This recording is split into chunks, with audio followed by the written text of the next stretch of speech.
Bismillahir Rahmanir Rahim. Okay, so the statement was Zakat is paid on money you have held for a year.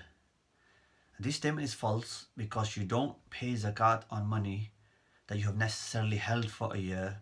Rather, you pay Zakat on money that you have at the end of your Zakat year.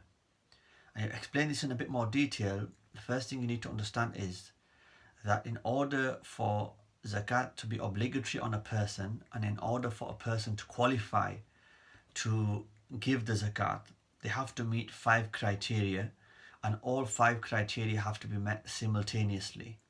The first of the criteria is that the person be Muslim. So zakat is not obligatory on a non-Muslim. The second is that the person be free, i.e. not a slave, because zakat is not obligatory on a slave.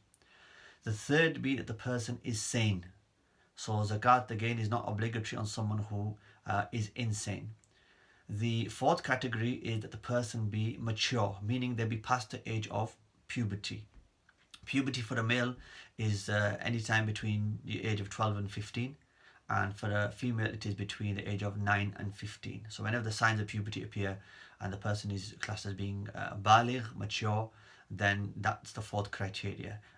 Meaning that the zakat is not obligatory on a child, anyone who is below the age of puberty. They haven't reached puberty yet. And the fifth criteria is being wealthy.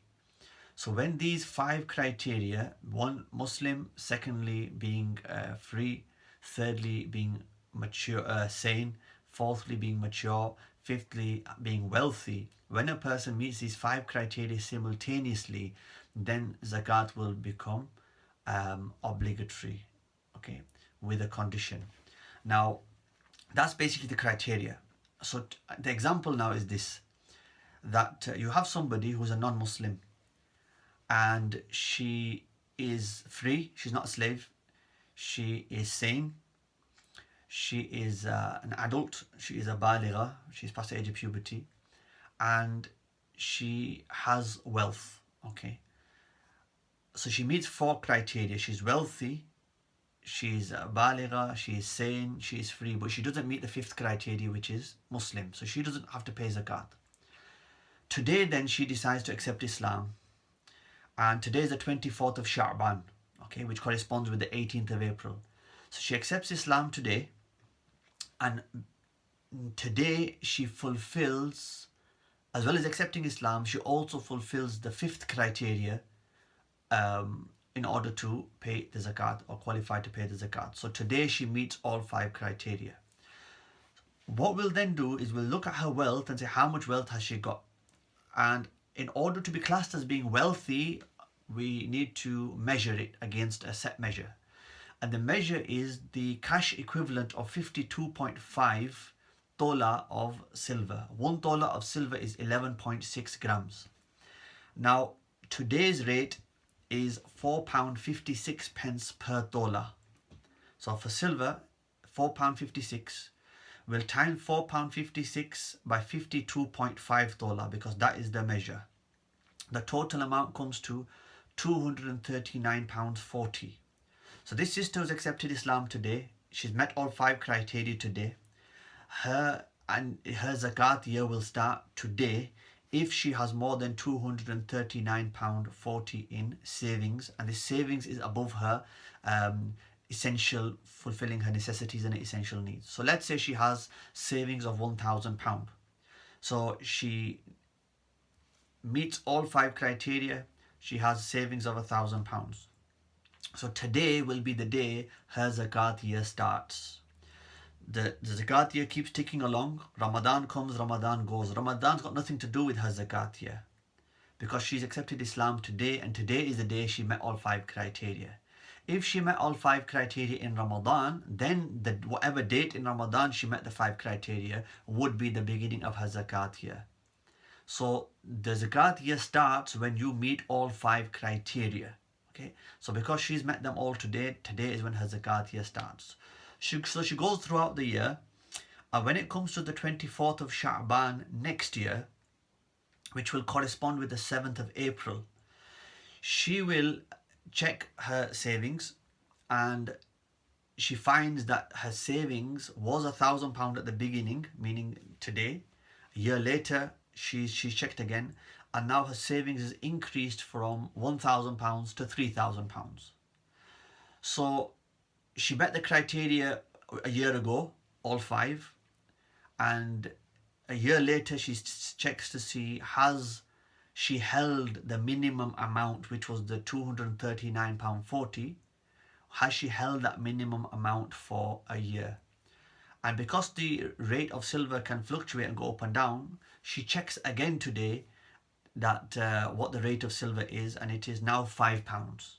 So she did meet the criteria at the beginning of the zakat year, because the cash equivalent of 52.5 tole of silver was £239.40. She now a year later checks again to make sure that she holds that amount at least, and £5 per tola, 52.5 tole, comes to £262.50. So she again has more. She has 3,000, and the threshold to be wealthy is £262.50. So she now has £3,000 savings. So today she will work out how much zakat she needs to pay. As she is working out that zakat and calculating it, someone comes and knocks on her door and gifts her £100. She takes the gift of £100, she sits down, and now she has £3,100.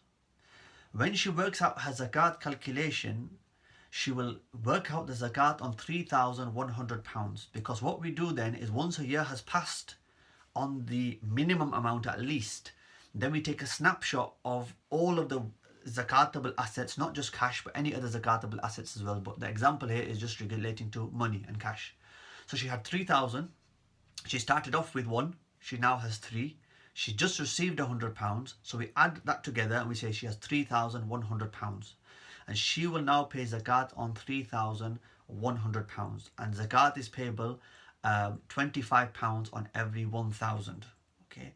And it will be £2.50 on every 100. So in total, she will be basically paying £77 and 50 pence. So £75 for the 3,000, and then £2.50 for the extra 100. So in total, if she has £3,100 in savings, she will pay £77 and 50 pence on that as zakat. So do you pay zakat on the money you've held for a year? No, because she hasn't held the 3,100 for a year. She held 1,000 for a year. The remaining 2,100 has incrementally been saved throughout the year. So does she pay zakat on the initial 1,000 only? No, she doesn't. That initial amount was just to get the year started and get her qualified. Now she will pay zakat on whatever zakatable assets she has at the end of the zakat year. And her zakat year will begin on the 24th of Sha'ban and will end on the 24th of Sha'ban. And she will calculate her zakat on the 24th, and she will pay her zakat on the 24th as well. Again, her zakat year has got nothing to do with Ramadan. It's all to do with when she met all 5 criteria. And I hope that helps. If you have any other questions or need anything clarifying, let me know. Jazakumullahu khairan. Assalamu alaikum wa rahmatullahi wa barakatuh.